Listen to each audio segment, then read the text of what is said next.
have to watch the trailer. Jesus? Yeah, you have to watch the trailer. It's so funny. He's like, you could save all of the characters from the Marvel universe. And he's like, you mean I'm Marvel Jesus?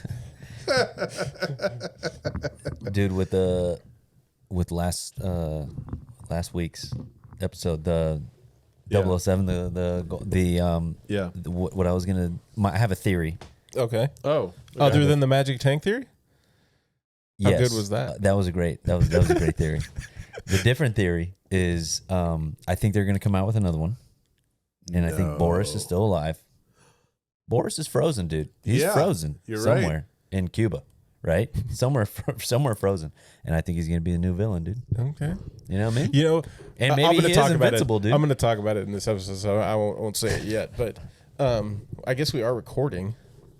Yeah, we're So, here. Hey, welcome back. Oh, okay. Welcome to another episode of Nostalgia Land.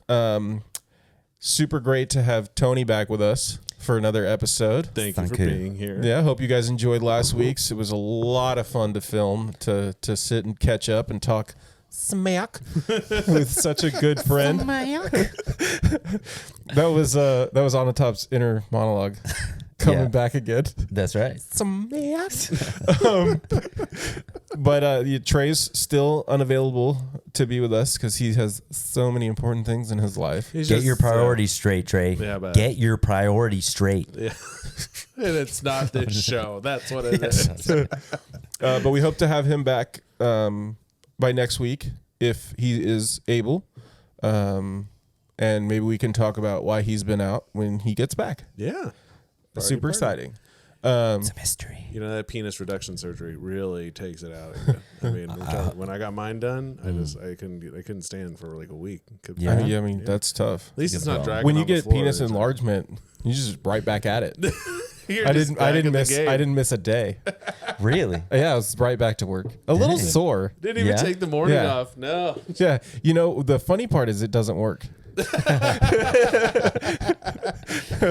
Still can't find it. Yeah, baby. There it is. Okay, nice segue. Here we go.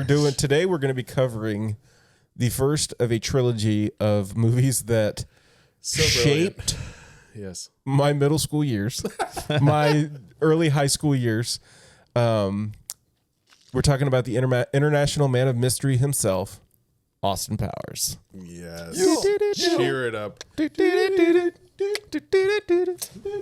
Oh man, where were you? So I only saw this movie on VHS, and then when the second one came out, I was in theater for that one. But did you see this in theaters?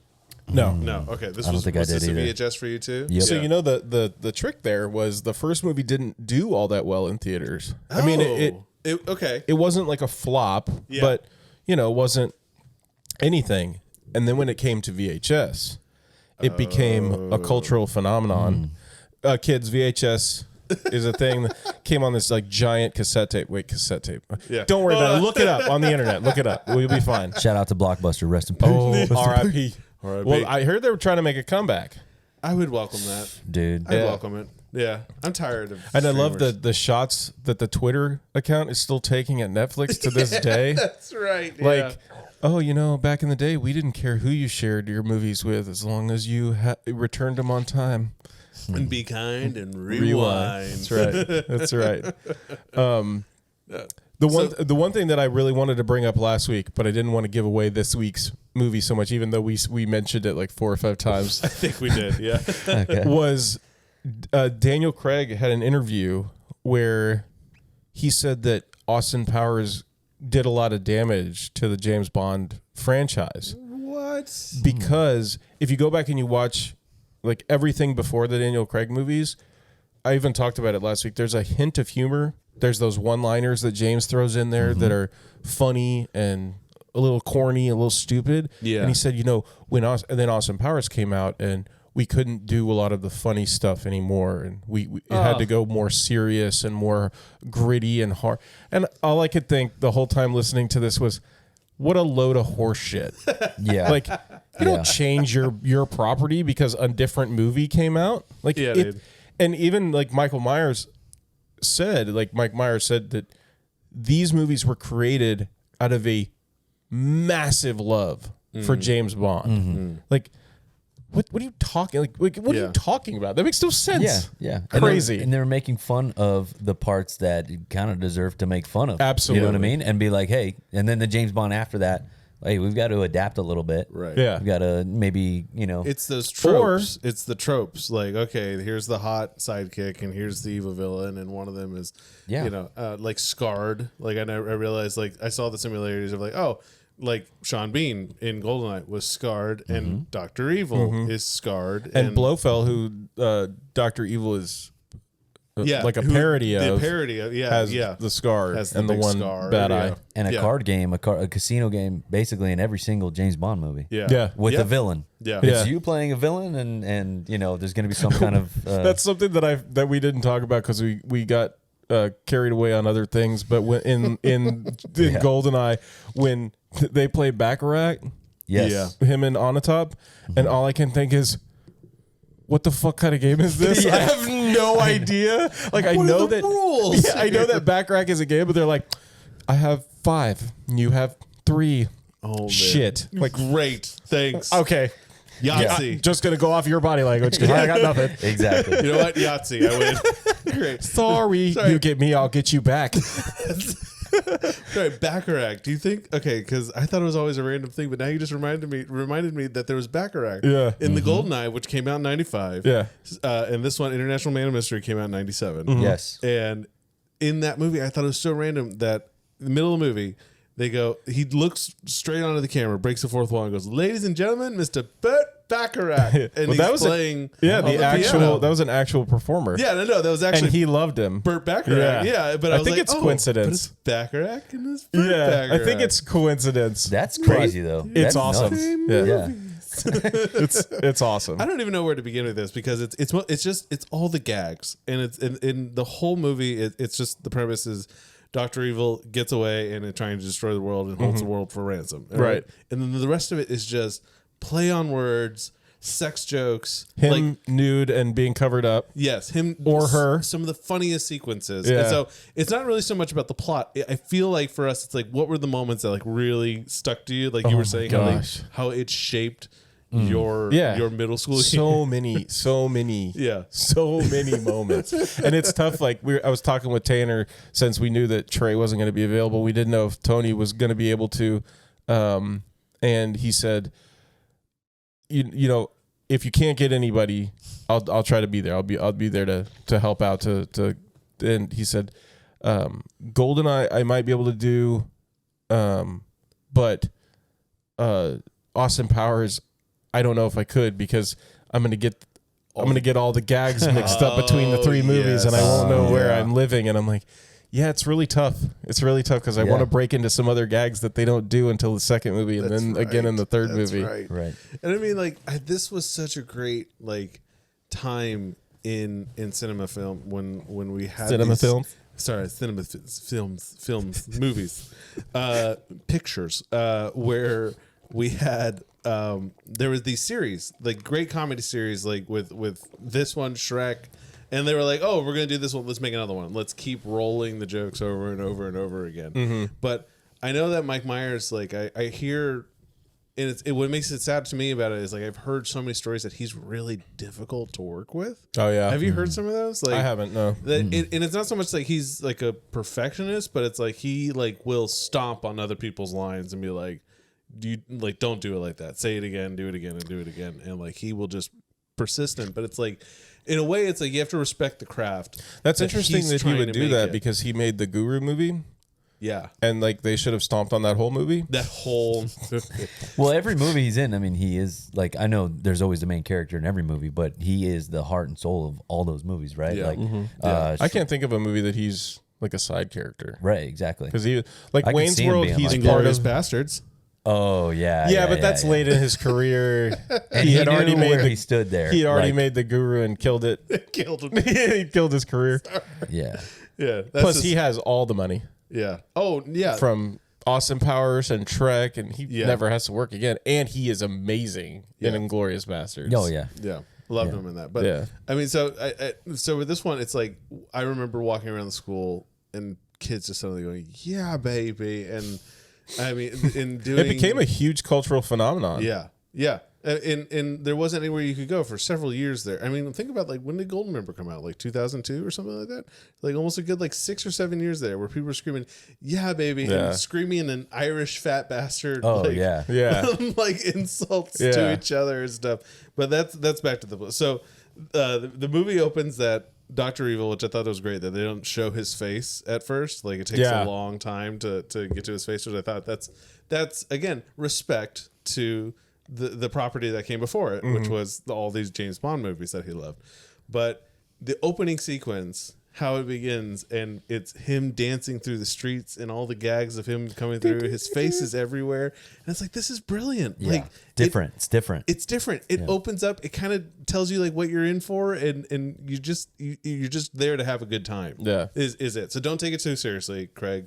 Daniel Craig. Yeah. Don't take it too seriously. Just jump in and have fun. And I think one of the first things that honestly made me laugh, and it's so stupid because I was wondering if it was because of how close proximity to GoldenEye and that success was when he, in the opening sequence, does the run and flip into the car, and it's so clearly not him flipping and running, just in the same opening sequence of GoldenEye when he's standing on the dam, and it's very clearly not Pierce Brosnan. So go back and watch it again. I love the era that we're living, that you go frame by frame. For sure. And be like, okay, that's Mike Myers. That's Mike Myers. Who's this guy? Totally different build. Right off the bat, it just sets the tone. It's like, this is the movie you're in for. All right. Like, relax and just enjoy this craziness, whatever this. I just think there's so many and especially from watching it from when, I was a kid, and then watching it now and looking all in the background, all the little gags and stuff like that. Yeah. All the little sexual innuendos I didn't get. I'll be honest, I didn't understand what the penis pump was. Dude, that gag is so funny in this movie, and how they bring it all back around at the end when he's fighting Random Task. Random task instead of Odd Job. It's Odd Job. Random Task. And she's like, Austin, and holds up the sweetest penis enlarger, and he's like, I swear, baby, it's not mine. And she's like, no, use it. Yeah. And the Random Task's face when that's going on. And he's like, oh. But he just keeps choking him. He doesn't try to stop the activity. Oh man! So they're in the '60s, and Austin's this hip swinger, international man of mystery. He's basically James Bond. And what was Dr. Evil trying to do in the first one? In the first part, what was his big plot? I know they were just kind of after him, but did he state what he was hoping to do? No, I think in the beginning he's just trying to kill Austin Powers. Okay, yeah. And that's why he ends up dropping all the people into the fire pits with the buttons. Oh, right. And I love how he hits the first button and the chair drops, and the kind of Fidel Castro looking guy sitting next to him, he's like, ha ha ha ha, ha. Oh, and he goes back into the thing. And the only people he saves is Mustafa. Will Ferrell. Yeah. Will Ferrell. Will Ferrell. And Frau Farbissina. Frau. Who's so funny. She's great. But then they go to the nightclub. Yeah. And you meet Mrs. Kensington. Yes. And they're dancing, they're having a good time, and the waitress comes over, gives him something, and then he goes, oh, wait a tick, and punches the waitress in the face. And I love these gags in these movies where he goes down and he's like, that's not a woman, it's a man. And it's clearly it's a woman when she's standing there, and when he punches her in the face, it goes to the ground. And then when it cuts back, it's like a dude with 5 o'clock shadow. Completely different build. And he gets up off the ground, and they're like, he's got a knife. Yeah. And Dr. Evil's in the rafters with a harpoon gun, because that's how you do this in these movies. And it's just those plays. I'm like, why do we use the stupidest gun ever for this? And, just shoot him. Yeah, just exactly. shoot him, but it's fine. And Instead of shooting Austin Powers, you just killed him right there. You shoot your own assassin in the back. Yeah, and Super that's like funny. I felt like that maybe that was a callback to the general when they're in the gas chamber, the gas rooms. Sorry, not gas chamber, the room with all the gas canisters. Different movie, Right? Yes. In GoldenEye, and the Russian, like the one Russian who's a little trigger happy, he tries to shoot at James Bond. Yeah. and then the guy just turns around and just kills him rather than be like, no, buddy, you're good, you're fine. Like he's not going anywhere. Right. You see, I got Star Wars Episode 2 flashbacks when that happened because I thought it was kind of like a Jango Fett. Remember where Jango Fett? I think it was Obi-Wan and Anakin. They get the changeling. They run through the bars and they get her and they're about to interrogate. Right. And then Jango Fett shoots him in the back with a dart. I think the Camino dart and stuff. Yeah. Which is basically like Dr. Evil shooting his own. Maybe they were going to interrogate the guy or girl. Yeah. Or But whatever. why not just kill the Jedi? Why not just kill? I know. Yeah, I know, it's true. Just shoot them. And But because buddy then, up. then the movie's over. You know what I mean? Like Roll credits. And I love like with what we were talking about before with Daniel Craig, and like you said, like, oh, you didn't just change like moving forward. It's like, don't change. Yeah. Like, use the tropes is what got you here. Yeah. True. Like that's going. part of the movie. The way this works is, I get you. I explain my plan. I put you in this elaborate death scene that you get out of. Like it's what's brought you to the party. Yeah.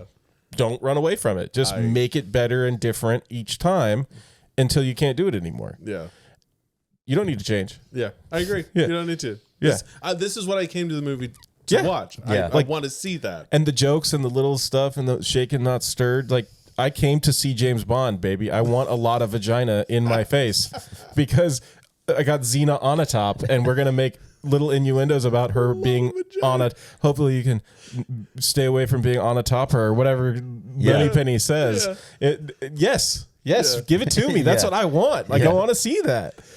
So that was like a couple of the first like beginning scenes. So the biggest one, the like main moments for me that I was like, oh my god, that's so funny, was it was the penis moment at the beginning when he's like, so Dr. Evil escapes.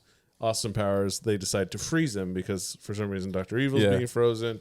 So, Well, sorry, when he he gets in the big egg when they're chasing him, and the door shut. It says cryo freezing. It's like starting. I wonder what he's doing. Yeah. It's right on the door, and I love how he's like, "Come here, Mr. Bigglesworth." Right. The cat gets it all fluffy. And I heard that there was a short clip of that cut out because they were like, this is too much because it's an egg and it's supposed to be a butt plug egg. Oh gosh, and it goes up And the big boy. It was supposed to go into the back of the big boy and then like the back. I'm kind of glad that they cut that one out. Yeah, A little too much. A little too much. it's just unnecessary. Yeah. Like It's like the genitals in Alien Resurrection. Exactly. Take it out. Yeah, just take it out. not Don't do that. not No. necessary. Not necessary. Necessary. So they freeze Austin and they unfreeze him 30 years later. What a trooper, by the 1997. way. What? To like just be okay with that? Yeah, like I'm living my life. Yeah. Dr. Evil goes into hiding or into cryogenics so that he can, and I'm just going to freeze myself. Yeah. Dedicated to the My cause, whole dude. life is Dedicated taking to out the Dr. cause. Evil. Oh, what is it for England? For England. Yeah. For England Giants. For England, Johnny. No, No. for me. Yeah, it's dedication, dude. He's an international man of mystery, right? It's true. You gotta, if you're gonna have that title, you gotta back it up, dude. That's what he did. Going. So they're reading him. They're like, all right, they brought his belongings over there. They held. Oh my gosh, the 30 whole years. unfreezing process. And when the general comes in and he's talking to the British guy and the American general comes in and but even before that when he gets the call about the big boy entering the atmosphere, and he's having this whole card and then he's like, "Soldier, I need you to forget what you saw here today. Yeah. Tell nobody." Calls up the other guy. "I need you to get the jet ready. I need you to call the president and Jenkins, feed my fish." Not too much. And if you watch the clip, like the little videos, he's like calling the president. He's packing his bag. Feeds the fish He a lot. Feeds the fish a ton, and then a net comes in and starts fishing out the food. Like, so ridiculous. Like the little sight gags. I noticed something weird about that video though, when he's like the general's feed. Like if you watch it again, his shots cut. Like he's in this position. He's like, feed him a fish, and then it's like little short, and he's like slightly in a different position. So I wondered like they kept doing like multiple cuts. Yeah, like, probably. do this one next. Well, one. they Like, said the from other what one? I researched was like I think 60% of the movie or something like that was improvised. Wow. Okay. So I mean, if they're improvising that much, then probably they were cutting. Like, oh, that works better. That's funnier. Cut that in, cut that out, kind of deal. Like that's not like recognized enough as being like terrifying. Like, Oh my gosh, to be funny on the spot. get all these people, like I mean, hundreds of people and millions of dollars spent just to get you on set with something presentable behind you, and you have a vague premise. They're like, you're just going to do this. Here's where we need to get to, and then they say, just go. Right. Go.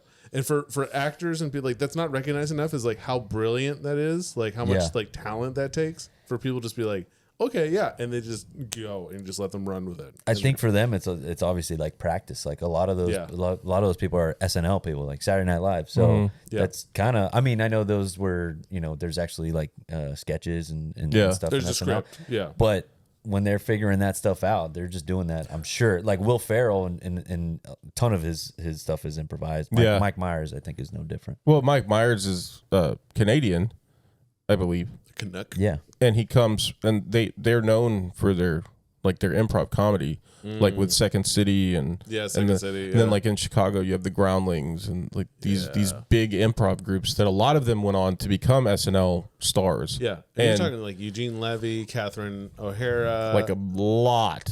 Come out of like Norm Macdonald. He does that kind of stuff. He was Canadian. Like the Canadians do comedy. They do it and they do it well. Yeah. It's crazy. But and I heard that for Dr. Evil's character, who he wanted was Jim Carrey. Oh, really? Yeah. And I'm like, it's so funny seeing and knowing Dr. Evil as Mike Myers and just thinking, yes, Jim Carrey probably would have crushed it. Would have been fun. But it doesn't work in my head at all because it's not Mike Myers doing it. Yeah. And this was like a series of movies where like if you're the title character, like the title actor on that, you're gonna play multiple people. Think about like Eddie Murphy, Chris Tucker. I think even did a couple like that. No. I'm thinking of Chris Rock. Chris Rock did a movie where he was playing multiple people, wasn't it? In the 90s. I'll have to look that up. Yep, you will. Okay, I'll find that and hold me to it. I'm trying to yes and with you, and I'm just stuck. I got nothing. and we're dead. Okay, okay, I'm lost.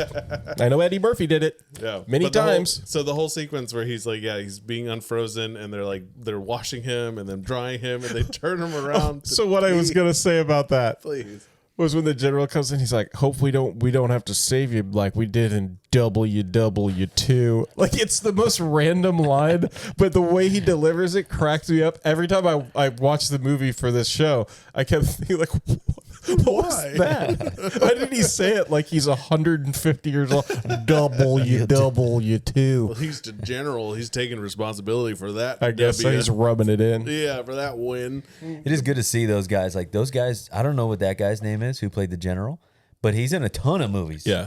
You know what I mean? Like, does you guys know his name off the top of your head? No, not on the top of my head. Right. Neither do I. But it's like it is cool when you rewatch these movies. Like, man, like I remember that guy. Yeah. He was in He's one of those like money background characters that plays like a small role that always delivers. Exactly. Yeah. Never has a problem. Just got a good jawline for it, man. You see that guy's chin? Yeah. Dude. You need a military general. He's your guy. That's your call. He's on speed dialers, I think. But I think he was like in Mars Attacks, wasn't he? Probably. So. What a good movie. Probably as another general. We can talk about Mars Attacks. What a good movie. That's another one we need to get into. Yeah. But no, so he's doing the whole crouch kind of defreezing thing. And the funniest gag. In their celebrity wing. Yeah, it's the celebrity wing, which had Gary Coleman. Vanilla Ice. Vanilla Ice is on ice. Yes. And he's like and he looks like the Terminator guy, dude.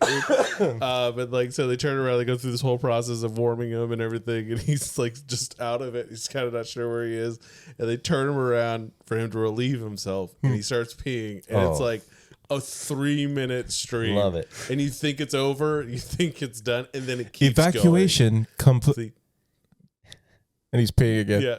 Evacuation complete. And he's peeing again. And I love the play they do on those unfreezing process movies with Laser cutting process commencing. Laser cutting process complete. Yeah. Warm goo phase commencing. Yeah. Yes, Warm exactly. goo phase complete. Reanimation commencing. Yeah. And then it goes to the evacuation. That's what they call him peeing. And I love when it says like cleansing commencing. And he's like, Yeah. he's got that face like, this is so nice. I love it so much. Oh, dude. Well, then he meets up and his Bond girl is Elizabeth Hurley. Yeah, where you The meet daughter of Miss Kensington. yes. Not Mrs. Kensington. How do I tell? Oh, Vanessa's. It's very attractive. Yes. I bet she looks great with them clothes off. I Yes. bet she shags like a minx. How do I tell them? That because of the unfreezing process, I have no inner monologue. Oh, I hope I Did I say didn't that say out that loud? out loud just now. So it's Where am I? That's it. Who are these people? It's part of the unfreezing process. They have trouble controlling. Yes, I'm having trouble controlling the volume of my voice. Oh god, dude, it's gonna be hard to get through this movie just because it's like every Yes. second of it is filled It really is. with gag after gag after gag. So Yeah. I mean, tell me, what are some of your better ones? What Dude, are some of the ones there's one clear one for me that is so funny to me, and it's the card game one, dude. It's when he's playing blackjack, and he's sitting across from number 2, and number 2 he's got And the fact that number 2's name is number 2. yeah that too also. He's sitting there at the blackjack table, right, and he's there with a lot of vaginas is in attendance as well. Yeah. And number 2's there, and he's got 17. He's playing blackjack. And he looks through with his eye patch X-ray thing, and he looks through and he sees the next card's a 4, and he's like, all right. So he's like, hit me. And the dealer's like, what do you do? Sir, I advise you not to take a hit. You have 17. Who is the And he soup said- Nazi from Seinfeld? Yeah. Oh, it was. Exactly. Oh my god, Yeah. dude. And have you never played blackjack? The dealer doesn't tell you Yeah, exactly. how to bet. Yeah, no, not this dealer. This dealer was He's like, very I don't suggestive. think you should do Yeah. that. And That he was goes, their low ball table. So that was like $5. $10,000 a hand was the table that they were playing at. Low. and he goes, I advise you not to do that. And he says, I like to live dangerously, right? So and then Austin Powers' turn. He gets have dealt a 5, a 2, and a 3, and he says, I'll stay. I think you should hit, sir. And he says, Because the dealer's holding a face card. So he's got 10 right off the bat. yeah, exactly. And then Austin Powers is like, I too like to live dangerously. And dude, he's got a 5, like he automatically loses. To me, that was the funniest part, dude. I was like, and then I love how number 2 just looks at him and he almost gives him a nod. Yeah, he's like, of like, respect. like Yes. That whole scene is one of my favorites of the whole movie. Yeah. Because it begins with them coming down the stairs in Vegas. And he's like, oh, hello, American. Oh, hello. Hey, there you are. And the guy's like, hi, do I know you? And he goes, no, but that's where you are. You're there. And then sits down at the table. And they do the introductions where he says, I'm number 2. And this is my personal assistant, Miss A Lot of Vagina. And Austin, in all the Bond movies, they never react to the fact that the movie, that the names are like, How do you do not? me in the butt, Yeah, or Susan, like, I mean, a real one, Octopussy. Yeah. How are we walking away yeah, from? I'm sorry. no, What? yeah. And this movie, when he says a lot of vagina, Austin's like, I'm sorry, what? I'm not hearing that. I couldn't, and Vanessa has to tell him, like, let's move on, Austin. He's like, oh, okay.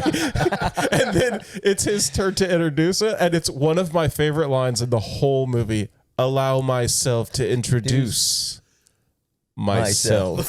And his face is like, oh, I screwed this up so bad.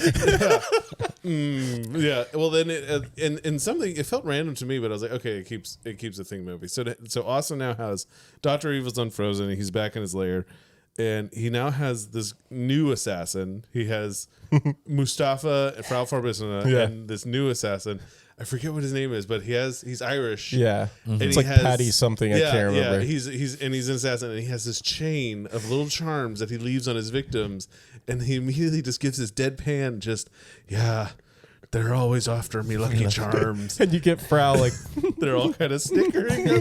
He's like, why does everyone laugh when I say that? And they it's start a explaining. television commercial with a little leprechaun. They don't know when to snack the treats. And they put the marshmallows in the cereal, and the kids think it's fun. I'm eating candy.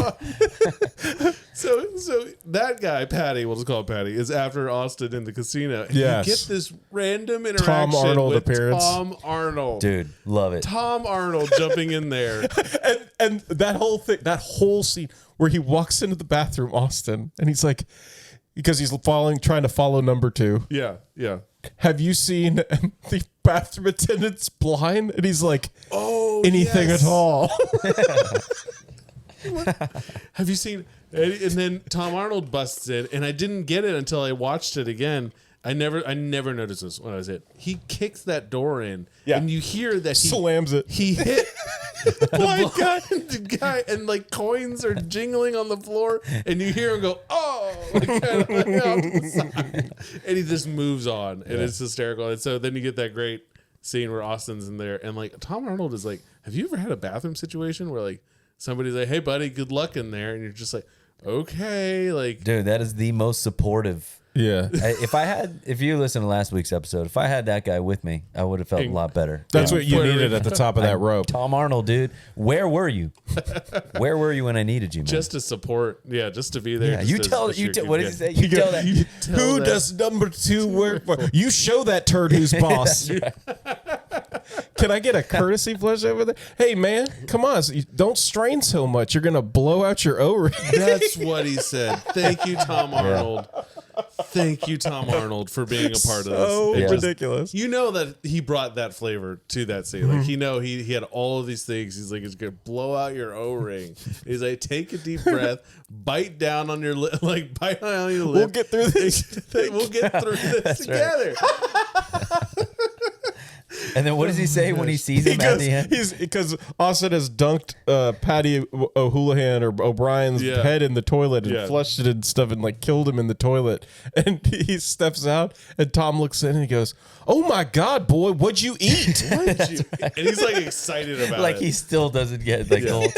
The whole time. His God. end frame of Tom Arnold is like him just all about it, Yeah. smiling, just like, yeah, like, what went down? As supportive as you could be, man. That's right. He's so happy. We all need a Tom Arnold in our corner. I Oh, think. yeah. That he's not in a lot of great movies, I would say, but the ones he's in True Lies. That's a great movie. Yeah. But he did do one movie. I think it was like probably the end of his career was The Stupids. Oh, I remember. Sounds familiar, man. It's so Yeah, I don't know if I ever saw it. Sounds really weird. stupid. It's really, really. So it's not just a stupid. clever name. No, it's hard to watch, but it's like I see what they were trying to do. But so if you want something else to do this weekend besides going through all of these Austin Powers movies, which you absolutely should, Yeah. go find The Stupids. I'm sure it's on YouTube. So but any of those, what some of your favorite bits on this? Because I like, Man, that one definitely the again, like I said, the card scene for sure, and then. Honestly, a lot of the times where they just covered up the privates like perfectly, in every like every single time, like he was just doing the most. And I know I'm kind of jumping ahead, or whatever, but Jump around in this Yeah, for yeah. sure, for sure. just the way, like doing things that nobody would do when they wake up. You know what I mean? Like he just walks to the bed, lifts his arms, but then like shuffles to the side and like bends over, like he's just doing like a whole stretching routine. Yeah. It was and just the like, whole time Elizabeth Hurley's character is just perfectly timing, which I had to wonder how they shot that. Like if it was just like constant like rehearsal and getting that right, like in camera, or if they shot him and said, "Hey, just do a bunch of random stuff." And then we'll rehearse with Elizabeth, and she'll do something like. yeah, I think if I had to guess, I would think that they rehearsed it and they got the movements down because they do it at the end too. Yeah, with her. But they're involved with Basil Exposition, and I love that the guy's name is Exposition because he's constantly explaining to you what's going on in the movie. Yes. So it's like mocking the fact that you have Moneypenny who's like explaining to you the whole time what the plot is. But they're talking to him and like he said, "Oh, you gave us nice. Did you get my gift, Austin? And she holds up the spice rack over her boobs, Yes. and he's like, "Yes, Basil, nice rack." That's right. And all that. And my favorite one of all of them is when he's like, "Oh, Vanessa," and he sits like on the like, arm of the couch or whatever with his leg folded up, and he says, "I remember the first time I saw you. You were so sexy." And she's blowing up the balloon with like the That's happy right. face on it. Yes. And it's getting bigger and bigger as he's talking. And he's like, you can tell he's getting more and more excited. Yeah. Did you feel the same way? Yeah. Actually, I couldn't stop staring at your teeth. And Yeah. it just goes, Yeah. Spuddles out. Well, then I think you get that great. So, like, all the Bond villains, they all had their special thing. Like, well, especially the ones that were like, I mean, random task in this movie. And his whole thing is he's this silent dojo guy. I mean, he takes off his shoe and he just flings it across the room and it knocks the statue's head over. Yeah. And he does it later because he's like, oh, we didn't really get a big boss fight or anything in this. Or like against Yeah. that. They saved it to like almost the end credits. yeah. And It's after Austin and Vanessa are married. everything's fine. Yeah, everything's like resolved, and he just shows up and throws the shoe right at Austin's head. And he's like, "Who throws the shoe?" Yeah. I like that he says that. Honestly, Yeah, yeah. exactly. That really hurt. yeah. I think I'm going to have a bruise there. idiot. That's it. No, but, I mean, some of the other best bits, And they just Dude, they kill random task and they just like put him in the hallway. That's right, on they the just- cart. push him out. Yeah. And then they go outside and start like looking at the stars. And she Yeah. says, "Oh, isn't that the Big Dipper?" And he goes, "Oh, yes, and I believe that's your anus over there." Yes. Like, what the hell? Thank you. what about Stewart? Stewart also, I think his name is Michael McDonald, the actor. I believe. Yes, Stewart's there with the, Oh my From god, dude, that's like one of the best ones. move, move. He's like 50 yards away, at least 50 yards When away. it zooms out, Like forever, dude. So Austin and Elizabeth It's the are most gruesome death, and dude. Vanessa, Like, they're on a steamroller in a steamroller room, and you're right. He's yeah, 50 it's a feet warehouse. away. It's like a huge facility. Like there's nothing. There's nothing else. Makes There's just no sense. Yeah, he They're has like, plenty avenue of "Look out. escape. Yeah, move, move. Get out of the way. Get out of the way. The whole time he's just screaming. Then all of a sudden he stops. And he's like, "No!" What the- and then it runs him over. Oh man, I feel like this. I like, love. Okay. the genre of it is like that style of comedy. Like, can you think of a movie before that, like that had like that? Well, I mean, basically what he kind of did was he pulled from like the Airplane movies Yeah. and True. that Yeah. where it's like just give the people funny slapstick Just gags. joke gags, yeah. Because- and you do it from a place of, man, I love these movies. Yeah. Like I love James Bond. I love the what they do, but if you take it really over the top, it becomes very funny and Yeah. and even like some of the serious stuff is comical where like what they do perfectly when Dr. Evil comes back and he's talking to his henchman for the first time since he's been unfrozen after he throws Mustafa into the fire pit. It takes You a while. Shot me Yeah. right in the arm. I need help. I am I'm burning. very badly burned. still alive, still alive. And I love how they carried that joke into the second Dude, movie. I was hoping that they were gonna play that out even longer with could've. Mustafa. Yeah. But yeah, they could You have. shot me in the He got leg. Like instead of just killing him. They Yeah. kept, well, that's what's so brilliant about it is some of those gags where you're like, okay, that's it, that's the end of it. And I've heard Seth MacFarlane talk about that, where they're like, he does gags in Yes. Family Guy. 100% that drag on just like Oh, that. Yes, and he's like, the knee, yeah, when Peter falls and hurts his knee. Dude. So he said, he's like, we're gonna do it to where you think it's funny, and then we're gonna do it until you hate it, and then we're gonna do it until you hate it so much that it's funny again. Yeah. and it's Yeah. like there's 3-step process, and so you just got to keep going and keep going and Yes. keep going, and it works It's every time, Dude, It's every like, time it worked. The beach scene, the beached whale scene on Family Guy with the forklift where he tries to save it, Trying but then to he just help like it, he's punctures it and then just killing like it. in front of a crowd of people. Just oh my gosh, dude. that I think Austin Powers was the first movie that I remember that I saw that kind of style of Yeah, it, where it that's just what I'm kept talking going. about. Definitely. Yeah, that's Yeah. the best. Dude. That's what I'm talking about. Yeah, but like even when they leave, it's also like the little things when they leave the steamroller room after they crush the guy. there's a sign on the door that says steamroller testing room. The most random use of a Stupid, facility. like, yeah. It's just so dumb. It's just like, oh, that's what that room is for. And it's Right. like that joke is for anyone just not watching what's actually going on, just reading the signs in the background. But yeah, so you want to tell. Yeah, where and he comes back in number 2 and he says, we've spent the last 30 years turning Verchicon into a multinational conglomerate company. We have, this aspect and breaking down how he's turned Dr. Evil's company into a massively successful organization. Right. And Dr. Evil wants to hold the world ransom for $1 million. Yeah. 1 million. And then he He's like, tells him, don't you think we should do a little more than that? The 100 billion and number 2 is like, yeah, not billion, yeah. $1 billion. And it's just so funny that instead of just becoming the head of this corporation, he really wants to hold the world ransom. Yeah. Like, what are we even doing? and right then when they bring in Scott, the cloned son. Yeah. And I love how Frau brings him in. You know how we had your semen frozen in case you never returned? Well, after a couple of years, we got a little impatient. They just made a kid. Yeah. And, I love the hug. The hug. Come hug your father. and he does the my gosh. Macarena. Yeah.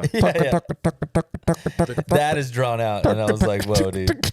He just keeps going and he keeps going. And Yeah. he keeps going. Well, like the other thing too for me was when I was watching this, I was like, oh man, like 97, we were like, this is the top of technology, and it's a laptop this freaking big. Yeah. It's like an encyclopedia. And in fact, an encyclopedia I think would weigh less than the look at this thing. And he holds it up, and I was like, that was top tier technology. When he closes, he's It's like, yeah. that whole scene is hilarious too, because that's the one where he's Vanessa has hurt his feelings because his teeth are gross and all that, and he starts researching the past and looking into the stuff that he's missed and watching all of these history things, and he does the bit where it's Jimi Hendrix, drugs, Mama Cass, ham sandwich. She choked on a ham sandwich. Joplin. Sorry, Joplin. Yeah, Janis Joplin. Janis Joplin. He's like alcohol. Yeah. It's really sad and awful at the same time. It is, because it's just like, wow, that's the fact. She choked on a ham sandwich. And he's like catching up. He's like catching up on like the war and the Berlin Wall coming down and all that stuff. And it's like, yeah, it's really crazy. Like when you think about, because we were talking about this in our last episode, like how like the Greatest Generation, but like you think about like the amount of history, the things that happened in 50 years from 1950 to 2000, and where we came with like technology. Now that even in a couple years after seeing that on VHS and thinking, wow, that's an old laptop. Like it's crazy to me. Yeah. Because I don't think like if you woke up 30 years from now, what psychotic future do you think we would be in? Like, Yeah, you wouldn't even be able to visualize it. Like, No, dude. I don't even think so. The way things are, Yeah, it's progressing. Yeah. It's crazy to me. We're steadily marching towards Skynet if we're not careful. Bro, If we're trying to open this door, then I'm just. I think we're already there. That's all we need to say. Because for now, we could do a side. We could do like a a whole episode. Nostalgia Land After Dark, where we just get together and dark. talk politics Talk or about our talk future, the fear of what could be. there's no Shire man. music in that one. No. No, It's like Mordor. The whole time. The whole time, like as we're talking, we're like, "Hey, welcome to this show." People be like, "What are you listening to right now?" You don't want to know. We're all gonna talk. Man, dude, I'm so glad to be surrounded by people who can absolutely call out the Mordor music and the Shire music. You need to get that. You need to on get command. that. Yeah, Yes. seriously, when things go dark. I love that. You can drop that hat. No. Well, so Austin Ezo, Dr. Evil's waking up too, and he's dealing with the future and then now having a son. And they do this scene where he Are you obviously... talking about the group? Yes. Oh, okay. Yeah, so they do this whole sequence scene where I guess Seth Green is maybe he suggested he wants to go to father-son counseling.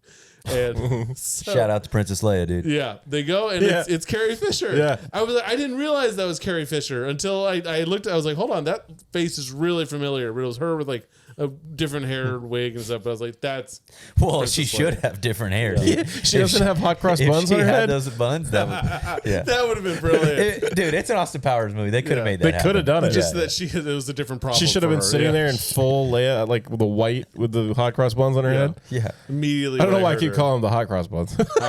you like it. It's cool. Just Yeah. keep saying it. What are those? They're like those sweet buns. The sweet buns that you get at like gas stations and Yeah, they're stuff. like honey Cinnabon. buns. They look like Cinnabon. Thank you. Cinnabons. Honey buns. Oh, Yeah, Cinnabon. that's the one. Okay, let's move on before What I do you get like hungry. better, Cinnabons. Cinnabon? No, everybody likes Cinnabons better, right? I mean, Nobody doesn't like Cinnabons. Yeah, that's right. Yeah, Okay. that should be like the big test of like you're a sane person. You like Cinnabon? So they go and Dr. Evil gives this amazing monologue where he's describing his childhood and like the one that I never picked up on and I'm still not sure if I understand it is he says something along the lines of like this woman like shaved his testicles. Yeah. Like pure clean. And he's like, I highly recommend it. There's nothing quite like a shorn scrotum. Yes. But like that was good. I don't understand how that I'm telling you, Man, me dude. and my best friend growing up, we would be hanging out and somebody would make the mistake of quoting Austin Powers. And we would start at the beginning of the movie and wouldn't stop till the movie was over. Like we would just rip lines back and forth till the end of the movie.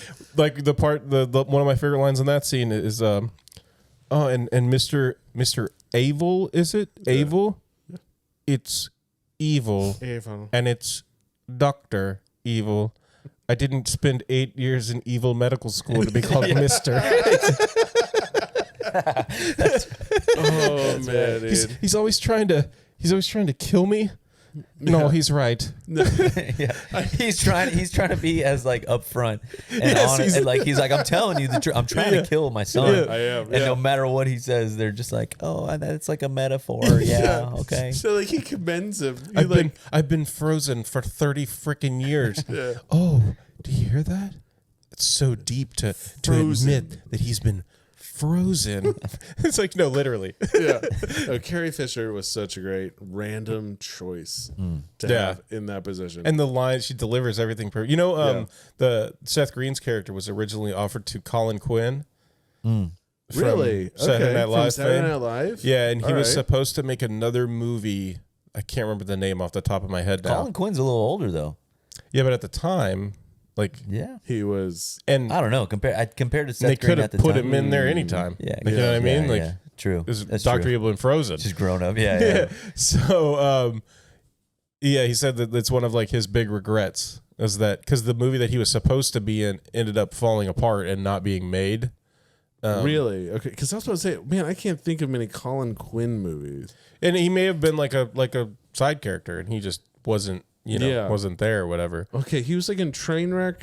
Oh, and he was in A Night at the Roxbury. I thought I was like, He's super funny in that movie. Yes, I was like, I thought he was that. In that one, and that would have been around in production around this time. Yeah. Have you seen the Colin that scene? I think it's Trainwreck where he's talking to. I want to say it's his two little girls, the two daughters, where he's talking about. He's like, you got your one doll. I think he was getting a divorce or something at the time, and he's like, you got your one doll, right? That you like to play with. He's like, what if I told you that was the only doll you could ever play with ever for the rest of your life? Would you believe that? And dude, he goes down. I would goes definitely down that rabbit hole. for like 10 minutes. It's hilarious. And the little girls are like, yes, daddy. Okay, we got it. It's Kids are hilarious. so naive, stupid Yeah. kids. It's insane. Well, I love in the movie where they do the callback to the group at the end of the movie. Yeah. Because when you have the final standoff between Austin Powers and Dr. Evil, and a lot of vagina comes into the room with Vanessa at gunpoint, and Dr. Evil's like, oh my, how the tables have turned, plus Mr. Powers. And then Scott walks into the room, and Austin holds him at gunpoint and he says, the tables have turned again. Hey, no, kill the little shit. I hate him anyway. Yeah. And he says, but Dad, we just had a breakthrough in Yeah, group. yeah. I had the group liquidated, you little shit. They were insolent. Oh, I think we got to talk about a little bit here of the sea bass. Dude, thank you for saying that. Okay, thank you. sea bass. So funny. Mutated sea bass. That's the one thing. You see, I mean, I definitely loved Austin Powers growing Are up. they ill-tempered? But the thing is, yeah, exactly. The main thing I took away from the whole movie, moving forward through my childhood, was mutated sea bass. Mutated Anytime. sea With bass. freaking laser beams Yeah, yeah. on their heads. Yeah, teacher could have been like, "Hey, Tony, pick an animal." Mutated sea bass. That's what it would have been. I swear, for like the next 7 years, that's what it was. It's such a brilliant scene too, because they recognize the tropes of the movie, and they're like, okay, we're gonna put him away. Like, and Seth Green the whole time is like, I got a gun. I'll go to my in room right now. Boom, they're dead. We'll shoot him in the head. We'll do it We're done. together. Yeah. Yeah, It'll be yeah. like a father-son thing. Yeah. And then he's like, no. I'm going to put them in a chamber, and I'm with one inept guard. Inept. They say one inept guard. And I'm going to assume everything went according to plan. That's the best thing we can do right now. Let's talk about what that guard went through. All right, that horrible, guard. dude. That's Yeah. pretty bad, dude. Yeah. We talked. Look, on the last episode, we talked about Xenia. That maybe not be the worst death. This may be one of the worst deaths I should ever. All right. imagine, dude. Yeah. First of all, he gets toothpaste, right? Doesn't he like shoot him Right with in the toothpaste? eye. Toothpaste in the He eye. just like squashes a tube of toothpaste. It's projectile right at this dude's face, blinds him. Then he uses the floss, goes Yeah. over there, whatever, kicks him, and throws him down into the water. Judo push. Yeah. And then sure enough, dude, mutated sea bass take his head off. And when they pull him, I know it's just a dummy, but I remember being younger, be like, damn, dude, that guy's head is yeah. missing, dude. Yeah. And then they go into like 5 jokes. That's not a way to get ahead in life. Yeah. He'll never be the head of a major corporation. corporation. And then he says one more, and Vanessa goes, okay, that's enough. And he's like, okay. All right. They leave. Mind you, he has a gun the whole time, and I love that too. Like, he has a gun, and he's not like, they're up to stuff. Like, it's a little, They're up to a little like conveyor. Sorry, little. Do you see this? Sorry, See this? what is it? Yeah, They're up to It's stuff. like, they're up to stuff. Like the whole time, they're like talking through, and you can just shoot him. Just shoot. But that'll ruin Dr. Evil's plan. Yeah, that would have. Yeah, if you heard the gunshots, because he would have been upset about that. Was that before or after the fembots? That's after the film. After That's after Fembots, the. We which gotta is- talk about. I mean, the fembots. Yeah. Oh, no. That's before he fights the fembots. Oh, okay. You get introduced early on by Frau Farbissina to the fembots. Yeah, And, that's right. and their machine gun jubblies. Yes, that's right. The dance. When he goes into that room and he counts, he's like 1, 2, 3, 4, 5, 6, 7, 8. And there's 8 cigarettes Yeah, in his perfectly. hand. Like, Cigarettes, where yeah. do they come from? And then he flips them into all their mouths and puts one in his hand, like after lighting them. Yeah. And then he starts dancing. That dance, don't really incredible, want incredible. anybody else. When I think about you, I touch myself.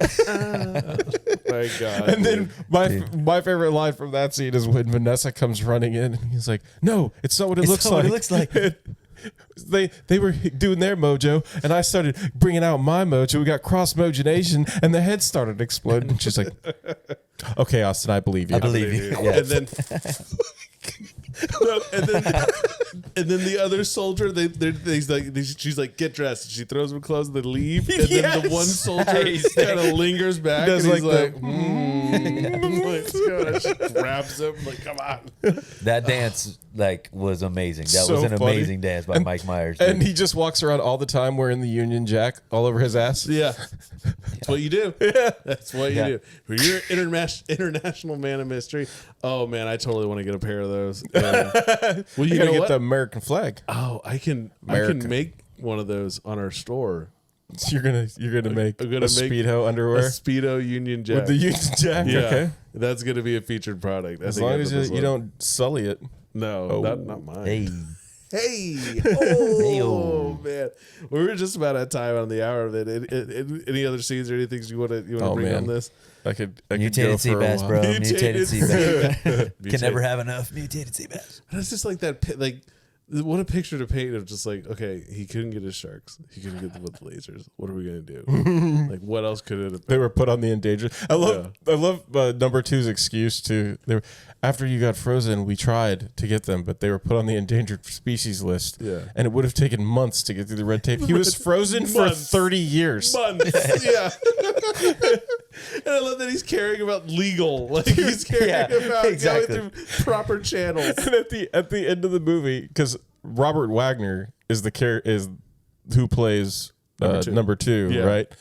He's so awesome in this movie, and how he plays the straight. He starts to cry a little bit. Sorry, I didn't mean to throw you off. I love that part.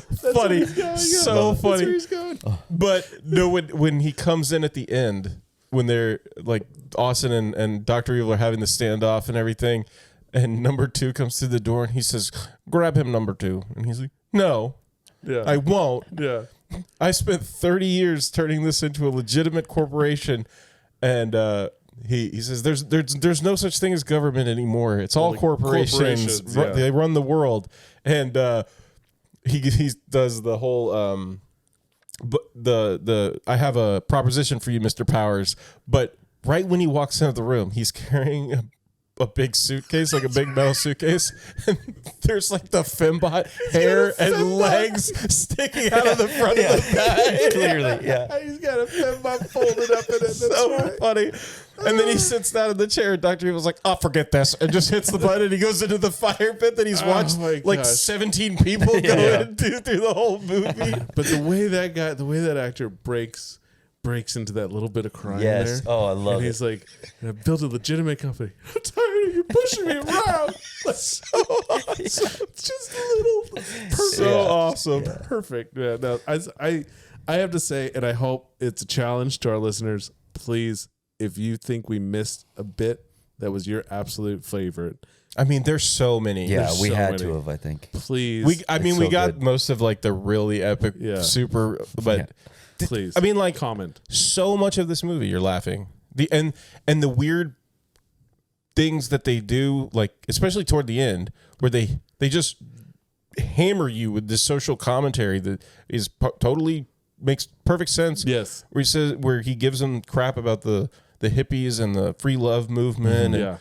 And Austin explains how they just were against suits like you, and like they wanted freedom, and if we'd known the things that we did would have such dire consequences, we would have done things different. It's like, where is this like real moment coming from? But in then this he movie? also says, and he's like, "But now it's cool. We've got freedom and responsibility. The best of both worlds." Yeah. We get to move on. And in the beginning, when he says, when Vanessa says, "You know, it's not the 60s anymore. It's the 90s. A lot has changed." And he says, as long as people are still doing drugs recreationally and having sex with multiple partners and without any consequences, I'll be sound as a pound, baby. And it's like, crap.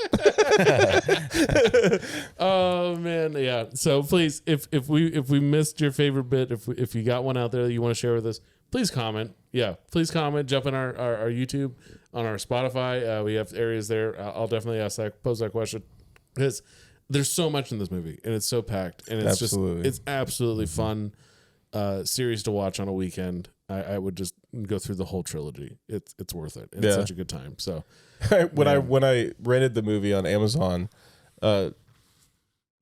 for some reason I type in Austin Powers and it comes up, and I hit rent. I'm like busy doing other things. I'm renting it. I didn't realize that I rented the second movie. Oh, the Spider Shagged Me. Son of a bitch. So then I had to rent both movies, which was no big deal because like just watch the other one. It's super funny. Yeah. But it was just like, why would you put the second movie first? That doesn't make any sense. Maybe because that was like the bigger blockbuster. It was. Yeah. I mean, it made more. It was because that's when like it had ramped up after the VHS sales, and like Austin Powers was everywhere. I remember seeing that in theater, and I mean, there's no. It's an experience I think that this generation is missing out on, being in a theater surrounded by like 200, 300 other people. Yeah. And everyone is laughing hysterically at the same joke. Yeah. I mean, and it's all built up because you had to drive over there. Yeah. You had it's a whole process that makes previews? Huh? We've been watching them previews, waiting for it to come. You're like, oh, it's coming. Yeah, And Trey always brings it up because I think it was for was it the first one that the Phantom Menace came out in the same year? Or was it the second movie? 99. Yeah, it would have been the second movie. 99 was one episode. 90 movie was So episode one, I don't know if you remember this, but Trey's brought it up a few times on the show. So in honor of Trey, I have to bring it up, where the commercial for Austin Powers, the Spy Who Shagged Me, was a whole thing, and it was the guy who always does the voiceover for the movies at the time, and he says, "If you see one movie this summer, That's right. see Star Wars." But if you see two, see really? Austin Powers. Really? Yeah, and that was like their commercial that was on TV for this movie. Like, Wow. it was awesome. Wow. So funny. But if you see two, Because they knew, like, Star Yeah. Wars is coming out. They were just going to get hammered. it's been, Yeah, What are we going to do? oh my gosh, yeah. Smart, dude. That's a smart It move. was really funny.